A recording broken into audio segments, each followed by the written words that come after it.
우리는 지금 함께 성령으로라는 제목의 시리즈로 공동체에 대해서 또 성령 안에서 거하는 것에 대해서 함께 나누고 있습니다. 지난주에 우리는 왜 우리가 반드시 함께여야 하는가? 이 공동체의 의미에 대해서 살펴보았지요. 사람이 혼자 사는 것을 좋게 보지 않으셨던 창조주 하나님께서 함께 살아가는 공동체를 창조의 질서로 세우셨습니다. 그냥 선택할 수 있는 어떤 옵션이 아니라 창조의 질서 가운데 신이 세우셨지요. 인간의 이기적인 죄성으로 인해 그 아름다운 하나님의 완전한 디자인이 깨어졌지만 예수 그리스도의 십자가 보혈이 찢어진 우리를 다시 하나로 모으셨고 서로의 모난 부분을 깎아서 영광스러운 하나님의 형상으로 다시 만들어가는 성화의 훈련장으로 이 교회를 세우셨다라는 사실을 저희들이 함께 나누었습니다. 하지만 다른 이들과 함께 살아간다라는 것 결코 쉬운 일은 아니죠. 나와 성격이 맞지 않고 나와 생각이 다른 사람들과 함께 맞춰가면서 한 방향으로 함께 걸어간다. 이것은 쉬운 일이 아닙니다. 여전히 우리 가운데 남아 있는 자기중심성이라는 이 죄의 뿌리는 시시때때로 우리의 마음과 생각을 뒤흔들어서 크고 작은 갈등을 일으키고 하나됨을 힘써 지켜나가는 이 고통을 감내하기 어렵게 만들기 때문입니다. 오늘날 우리가 살아가는 이 세상을 한번 보십시오. 정치판은 극단으로 갈려서 단순 견해 차이를 넘어 서로를 악마화하고 또 폭력적인 모습까지 종종 나타냅니다. 세대 간의 벽은 갈수록 높아져서 서로의 생각과 언어를 이해하지 못하는 경우들이 종종 생기죠. 남녀 간에 또 노사 간에 갈등들이 일어납니다. 이웃 간에도 아파트 층간소음 같은 아주 일상적인 문제 때문에 서로 원수가 되고 아주 끔찍한 사건까지 일어나는 것이 우리가 살아가고 있는 현실이죠. 사람들은 저마다 자기 말만 쏟아내며 그 누구도 상대방의 말에 귀를 기울이지 않습니다. 소통의 기술은 넘쳐나는데 고상하고 성숙한 인격적인 관계는 전혀 맺어지지가 않지요. 그런데 복음이 없는 세상만 그런 것이 아니라 이 교회 안에서도 그런 일들이 종종 일어난다라는 것이 아주 심각한 문제입니다. 이 분노의 시대, 갈등의 시대 속에서 교회가 세상에 빛이 되고 소금이 되어 자정작용을 일으켜야 하는데 안타깝게도 교회 안에서조차 세상과 별반 차이가 없는, 아니요, 오히려 더 자주 만나고 더 가깝게 지내다 보니까 더 많은 갈등들이 일어나는 경우들을 보게 되지요. 오늘날 교회 내의 갈등은 아주 심오한 신학적인 교리나 성경 해석의 차이 때문에 일어나는 경우는 거의 없는 것 같습니다. 대부분의 갈등은 아주 사소한 감정에서 시작되지요. 주방에서 점심을 준비하다가 툭 던진 상처 주는 말 한마디, 구역이나 전도의 모임에서 오랜 기간 겹겹이 쌓인 작은 서운함의 뭉치들, 항상 자신만 피해자라는 자기 연민이나 내가 저 사람보다 더 나은데 하는 교만이 만들어내는 억울함과 분노, 이런 것들 때문에 관계가 무너지고 공동체의 균열이 가는 경우가 훨씬 더 많습니다. 도심 한복판에 멀쩡하던 아스팔트가 갑자기 푹 꺼지면서 거대한 구덩이가 생기는 현상들이 자주 일어나지요. 이걸 싱크홀 현상이라고 부르는데요. 별다른 전조 증상을 느낄 새도 없이 땅이 순식간에 무너져 내리는 바람에 잘 가던 자동차도 거기에 가라앉아 버리고 지나가던 행인들도 떨어져서 다치거나 생명을 잃기도 합니다. 그런데 이러한 거대한 싱크홀은 어느 날 갑자기 하늘에서 벼락이 내려서 생겨나는 것이 아닙니다. 우리 눈에는 보이지 않는 땅속 깊은 곳에서 낡은 상하수도관 사이로 새어나온 이 물이 모래와 흙을 조금씩 조금씩 깎아내리고 쓸어내려서 아스팔트 아래에 거대한 빈 공간을 만들게 되는 거죠. 그러다가 어느 순간 이 무게와 진동을 견디지 못하는 순간이 오면 갑자기 와르르 무너져 내리게 되는 것입니다. 이처럼 교회 공동체 안에서 생기는 크고 작은 갈등도 그냥 방치해두면 어느 순간 공동체를 순식간에 무너뜨리는 영적인 싱크홀이 될 수 있습니다.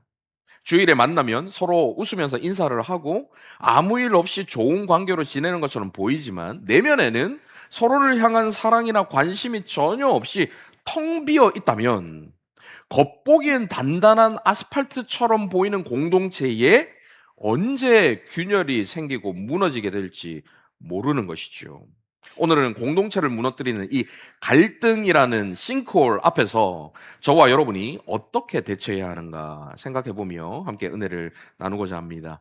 오늘 본문인 이 에베소서 4장의 앞부분 1장에서 3장까지는 사도 바울이 하나님께서 허물과 죄로 죽었던 우리를 택하시고 그리스도의 피로 구속하셔서 살려내신 일을 기록하고 있습니다.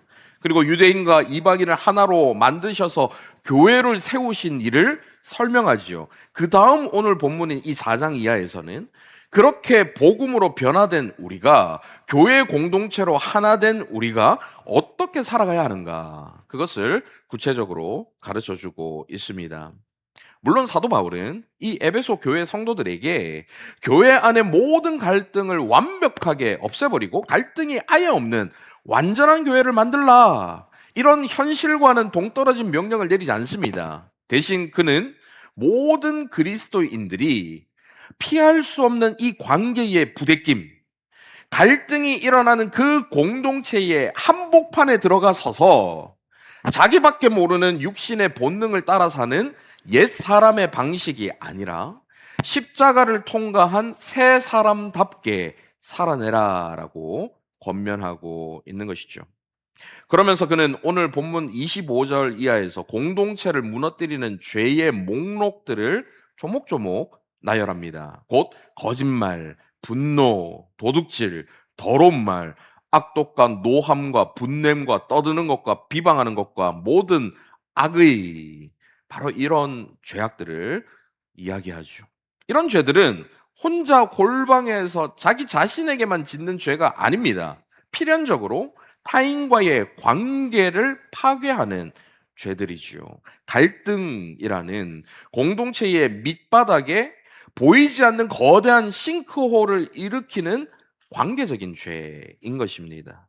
먼저 오늘 본문 25절을 같이 한번 읽어보시겠습니다. 같이 읽습니다. 시작. 그런즉 거짓을 버리고 각각 그 이웃과 더불어 참된 것을 말하라. 이는 우리가 서로 지체가 됨이라. 거짓을 버리고라는 말은 본문 앞에 있는 22절에 옛사람을 벗어버리고라는 말과 연결되어 있는 것입니다. 즉, 이 거짓이라는 것은 옛사람의 언어인 것이죠. 성경은 사탄을 거짓의 아비라고 부르죠. 반대로 우리 예수 그리스도께서는 자신을 가리켜 내가 곧 진리다라고 말씀하셨습니다.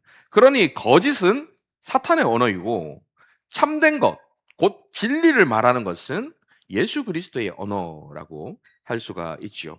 사도 바울은 참된 것을 말해야 하는 이유에 대해서 우리가 서로 지체가 되었기 때문이다라고 이야기합니다. 교회라는 한 몸을 이루는 각 지체들인 것이죠. 몸의 각 기관이 서로를 속이면 어떻게 되겠습니까? 몸 전체가 망가지죠. 예를 들어서요. 손가락이 잘려서 막 피가 철철 나는데 아니면 손끝에서부터 썩어 들어가는 일이 생겼는데 뇌로 아무런 통증의 신호를 보내지 않고 괜찮다라고 뇌를 속이게 되면 몸은 점점 죽어갈 수밖에 없는 거죠.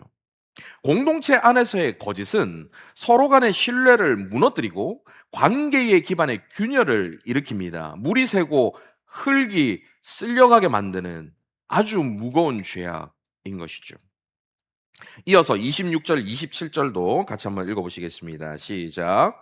분을 내어도 죄를 짓지 말며 해가 지도록 분을 품지 말고 마귀에게 틈을 주지 말라. 여기서 우리가 조금이나마 위로가 되는 구절은 분을 내어도라는 말입니다. 사도 바울은 분노라는 감정 자체를 가지면 안 된다. 한 번도 화를 내면 안 된다. 이렇게 이야기하지 않습니다. 예수님도 화를 내신 적이 있고요. 우리 성경을 보면 하나님도 분노하시는 경우들 종종 우리가 읽을 수 있지 않습니까? 진짜 문제는 그 분노를 해결하지 않고 그냥 내버려 두는 것. 그 분노를 오랫동안 품고 그 분노가 죄를 만들어낼 때까지 그냥 내버려 두는 그것이 문제인 것이죠. 예전에 제가 사역했던 교회에서 은퇴하신 어느 장로님께서 자신이 겪은 아주 억울한 일을 이야기하면 어떻게 그럴 수가 있냐, 막 입에 거품을 물고 화를 막 내시는 때가 있었습니다. 저는 뭐 바로 며칠 전에 그런 일이 있었는 줄 알았는데 알고 보니까 한 20년 전에 있었던 일, 그 일을 이야기하면서 막 여전히 그렇게 화를 막 내시더라고요. 계속 혼자서 그렇게 억울함을 곱씹고 상처를 반복해서 떠올리면, 그러면서 내가 언젠가 제대로 갚아줄 거야, 절대 용서 못해, 그런 마음으로 지내다 보면 그 영혼의 바닥에는 지탱해주는 토양도 반석도 없이 텅 비어 있게 되죠.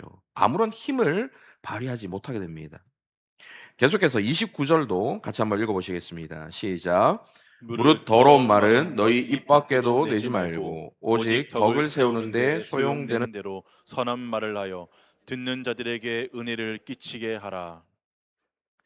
사도 바울은 더러운 말은 너희 입 밖에도 내지 말고 오직 덕을 세우는 선한 말을 하라 권면하고 있지요. 여기서 더러운이라고 번역되어 있는 단어는 직역을 하면 부패해서 썩어서 악취가 나는 썩은 생선이나 썩은 과일들을 꾸밀 때 사용되는 단어입니다. 어떤 이들은 자기 기분에 따라서 종종 생각의 필터링 없이 거친 말을 막 내뱉는 경우가 있습니다. 그 말을 들은 상대방이 어떤 기분을 갖게 될지, 어떤 상처를 입을지 전혀 고려하지 않고 자기 하고 싶은 말을 생각 없이 툭툭 던지는 거죠. 하지만 그 썩은 말을 주고받는 관계는 함께 썩게 될 수밖에 없죠. 공동체 안에 더러운 말, 썩은 말이 가득할 때 그 공동체는 함께 부패하고 죽어갈 수밖에 없는 것입니다. 지난주에 아내와 대화를 하다가 아내를 통해서 뇌과학이 말하는 신경가소성이라는 용어를 처음 알게 되었습니다.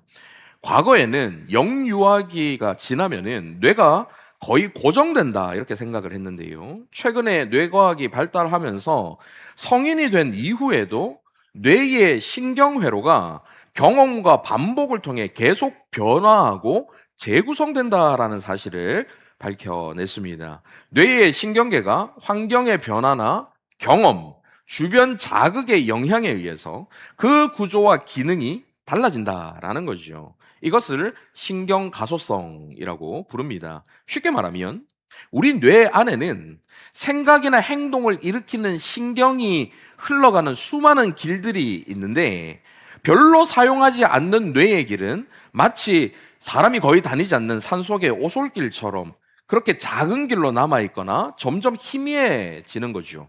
반면에 생각이나 행동을 자주 해서 그 신경이 자주 다니는 길은 마치 8차선 고속도로처럼 뻥 뚫린 길이 되어서 뇌 자체가 그 생각이나 행동에 최적화된 구조로 바뀐다라는 것입니다. 그래서 계속 화를 내면 분노의 길이 넓어집니다. 계속 불평을 하면 불평의 길이 넓어지는 거죠.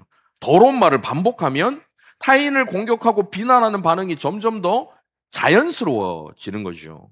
처음에는 의식적으로 하던 행동이 나중에는 별다른 노력 없이도 자동으로 튀어나오게 되는 겁니다. 뇌 구조가 그렇게 바뀌는 거예요. 이 개념을 알고 나니까 왜 맨날 화내는 사람이 화를 더 많이 내고 불평하는 사람이 더 불평을 하게 되는가 우리가 알 수가 있지요. 평상시에 우리가 행하던 그런 모습들이 점점 더 강화되는 것입니다.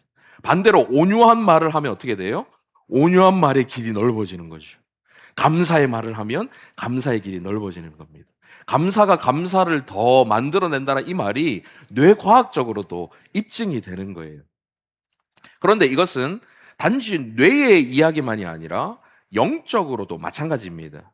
우리 영혼의 영적인 신경 가소성도 동일하지요. 분을 계속 품게 되면 우리는 더 이상 화를 낼지 말지를 선택할 수 있는 사람이 아니라 어느 순간 화를 내는 것이 가장 자연스러운 사람이 되어버립니다.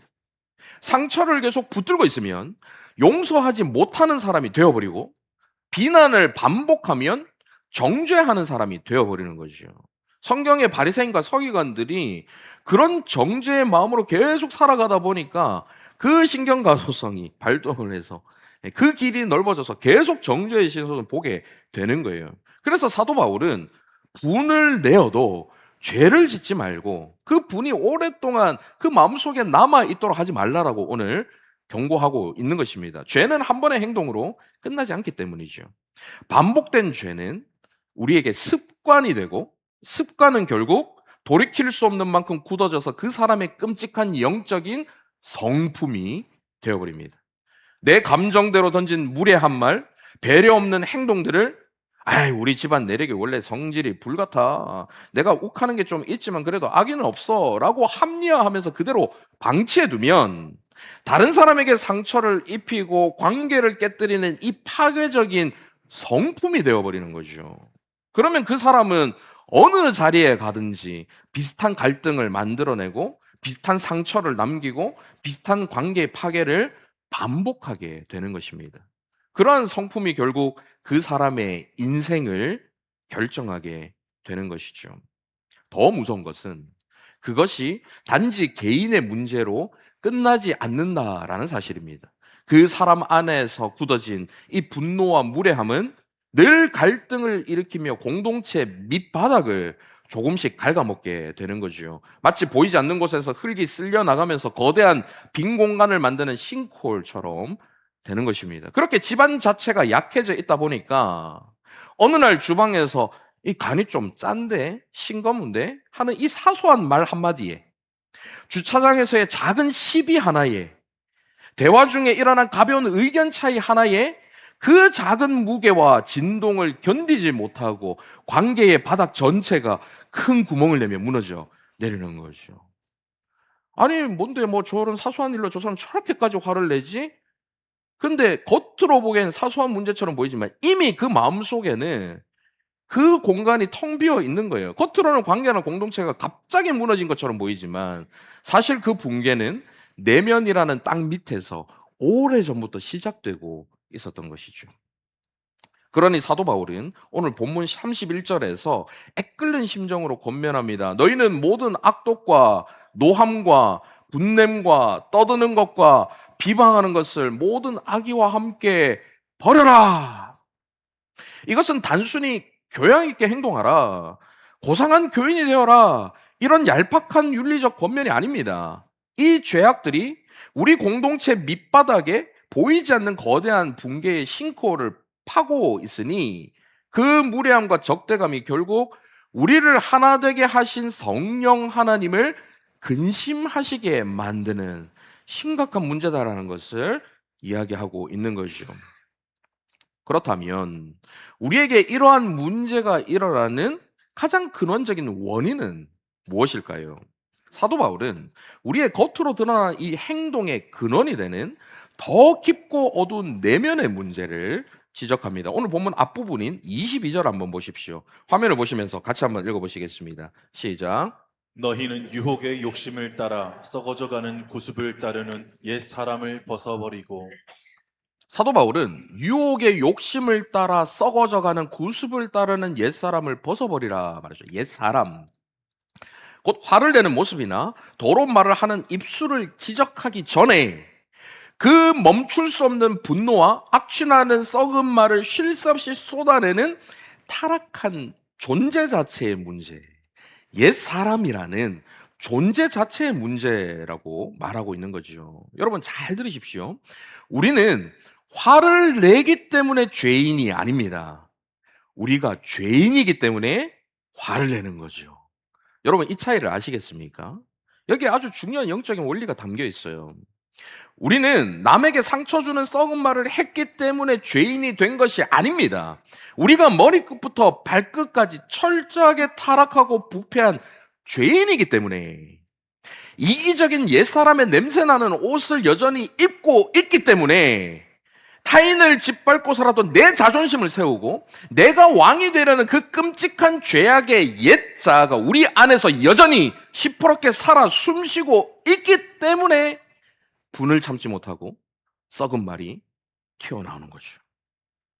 그러니 우리가 공동체 안에서 겪는 수많은 갈등은 사실 우리 자신의 문제나 어느 특정 사람의 유별난 성격 문제라기보다는 뇌의 신경가소성 문제라기보다는 그것을 뛰어넘는 존재적인 문제에 의해서 비롯되었다는 것을 알 수가 있습니다.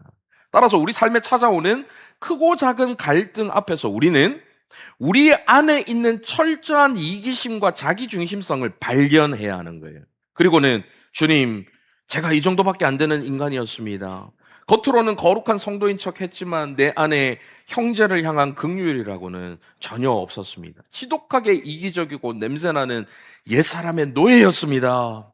주님 앞에 솔직하게 고백해야 하는 것이죠. 내 힘으로는 결코 이 분노와 이기심을 끊어낼 수 없다라는 이 절망적인 자각을 갖게 되어야 하는 것입니다. 그렇다면 이렇게 옛사람의 굴레 가운데 있는 저와 여러분이 어떻게 새 사람이 되어서 이 썩은 말을 버리고 분노로 뻥 뚫린 거대한 관계의 싱크홀을 메울 수가 있을까요? 먼저 베드로의 사도의 증언에서 그 답을 한번 찾아보면 좋겠습니다. 베드로전서 2장 21절 이하를 한번 보십시오. 이를 위하여 너희가 부르심을 받았으니 그리스도도 너희를 위하여 고난을 받으사 너희에게 본을 끼쳐 그 자취를 따라오게 하려 하셨느니라. 우리가 옛사람에 머물러 있는 존재론적 문제를 해결하기 위해서는 반드시 예수 그리스도 앞으로 나아갈 수밖에 없다라는 거죠. 왜냐하면 22절 이어서 보세요. 그는 죄를 범하지 아니하시고 그 입에 거짓도 없으시며. 그분은 오늘 본문에 나오는 이 파괴적인 거짓이 전혀 없으신 분이십니다. 그분은 그 입술에서 썩은 것이라고는 단 한마디도 내뱉지 않으셨지요. 그 다음 23절 보십시오. 욕을 당하시되 맞대어 욕하지 아니하시고 고난을 당하시되 위협하지 아니하시고 오직 공의로 심판하시는 이에게 부탁하시며. 그분은 오늘 본문에 나오는 모든 악독과 노함과 분냄과 떠드는 것과 그분을 향한 비방하는 것과 모든 악의를 다 받으신 분이시죠.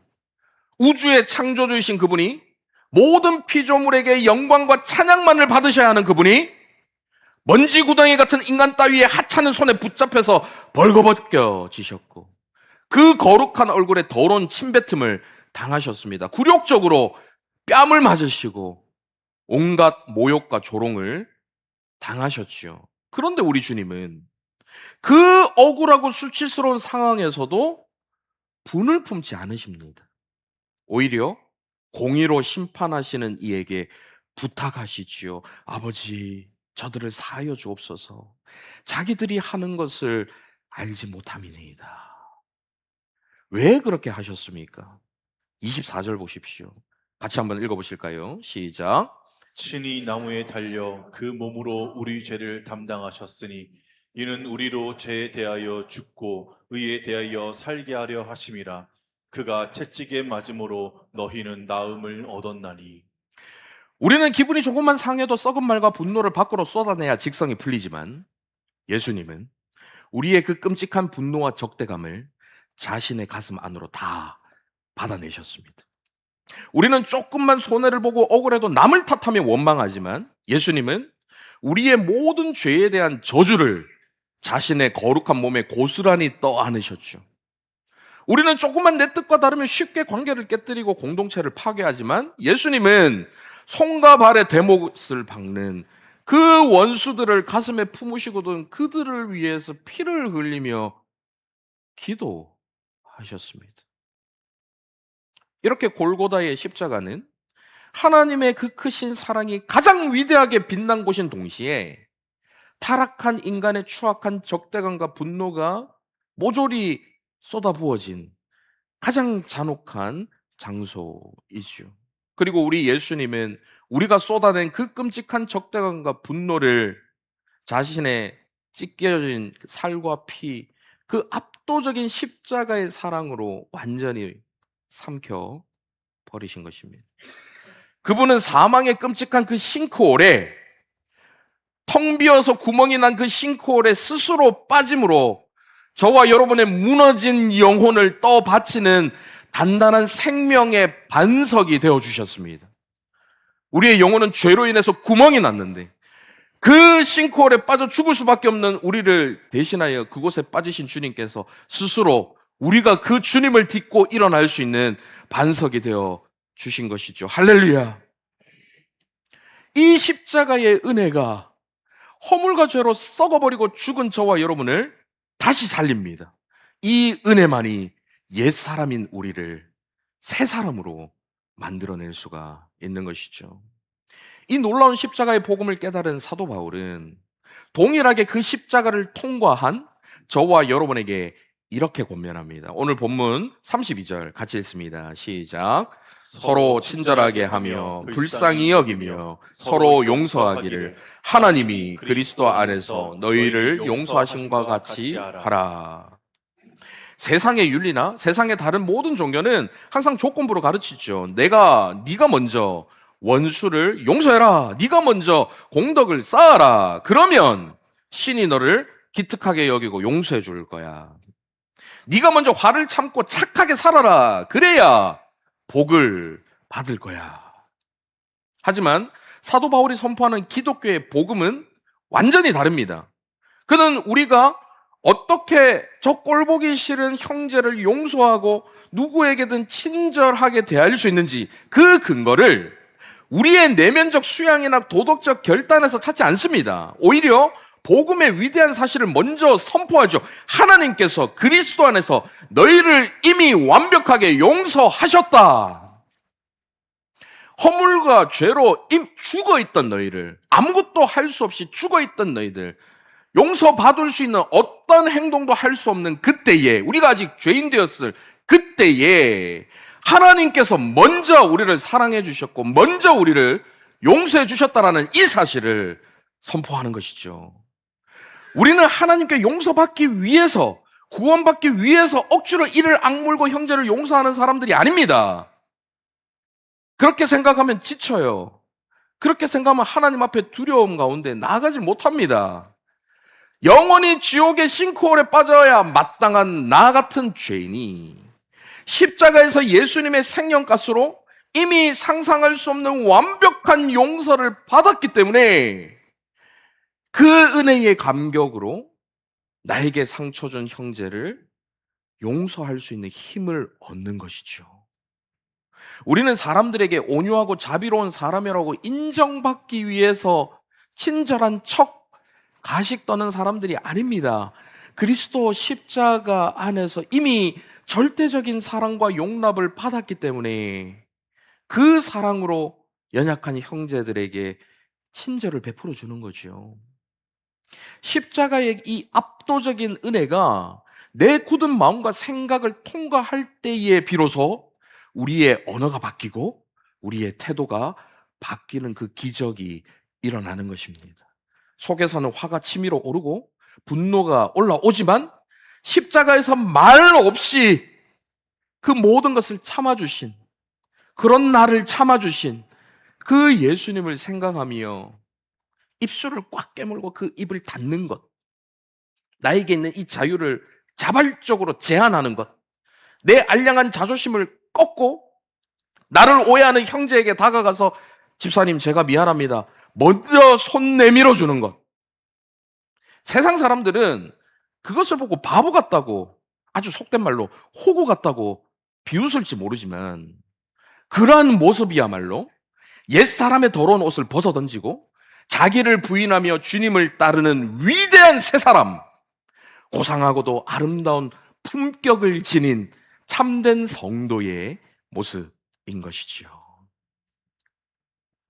이제 말씀을 맺겠습니다. 사랑하는 성도 여러분, 우리의 자녀들, 우리 교회의 미래인 다음 세대는 지금 이 순간에도 두 눈을 크게 뜨고 어른들의 뒷모습을 숨죽이며 지켜보고 있습니다.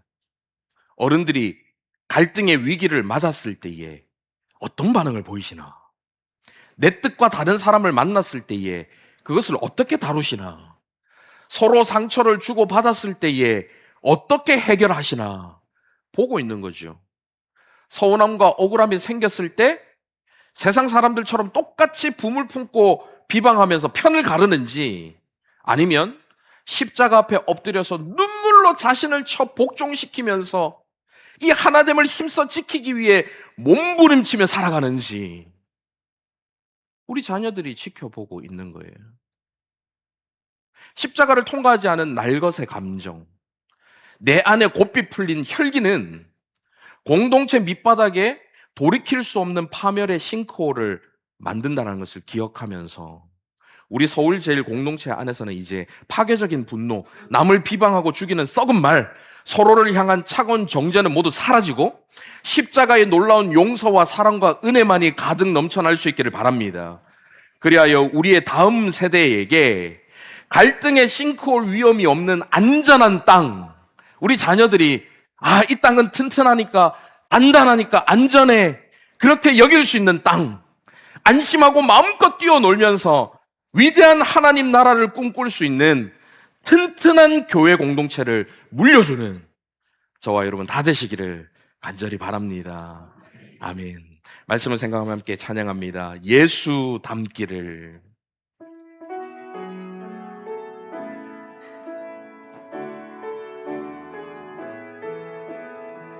내 삶의 소망, 내 삶의 소망, 내가 바라는 한 분, 내가 바라는 한 분, 예수 닮기를, 예수 닮기를 내가 원하네. 한없는 사랑, 풍성한 긍휼, 풍성한 긍휼, 예수 닮기를, 예수 내가 원하네, 내가 원하네. 예수 닮기를, 예수 보기를, 예수만 높이기 내가 원하네. 내 평생 소원, 예수 닮기를, 예수만 닮기를 내가 원하네. 2절 고백합니다. 온유하시고, 온유하시고 겸손하신 성품, 겸손하신 성품, 그 예수님을 닮기를, 예수 내가 원하네, 내가 원하네. 자비하시고, 자비하시고 위로자 되신 주, 위로자 되신 주, 예수 닮기를, 예수 닮기 내가 원하네, 내가 원하네. 예수 닮기를, 예수 보기를, 예수만 높이기 내가 원하네. 내 평생 소원, 예수 닮기를, 예수만 닮기를 내가 원하네. 예수 닮기를, 예수 닮기를, 예수 보기를, 예수만 높이길 내가 원하네. 내 평생 소원, 예수 닮기를, 예수만 닮기를 내가 원하네. 사랑하는 여러분, 우리 안에서 끊임없이 올라오는 모든 악독, 노함, 분냄, 떠드는 것, 비방하는 것, 악의, 이런 것들을 그냥 내버려 두면 우리의 습관이 되고 우리의 성품이 되어서 우리의 인생을 지배하게 됩니다. 나아가 공동체를 무너뜨리는, 갈등을 일으키게 만드는 것이죠.